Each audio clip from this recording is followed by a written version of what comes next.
ठीक है, खाने का समय है, चलो शुरू करें। रुको, क्या ये सब सिर्फ हवा है? वक्त मुश्किल है लेकिन बच्चों को भूखा नहीं रहने दे सकते।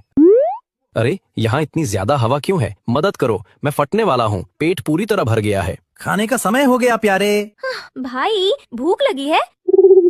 तुम इतने भरे हुए हो कि बोल भी नहीं पा रहे। लगता है बहुत खा लिया होगा। मुझे भूख नहीं है, खाना देना बंद करो। बच्चे की भूख क्यों कम हो रही है? सुनो, उसे बार बार हिचकी आ रही है और वो खा नहीं रहा। क्या हो रहा है? शायद एरोफेजिया है, गंभीर नहीं है। अगली बार थोड़ी धीमी गति से खिलाओ और हल्की मालिश कर दो, ठीक हो जाएगा।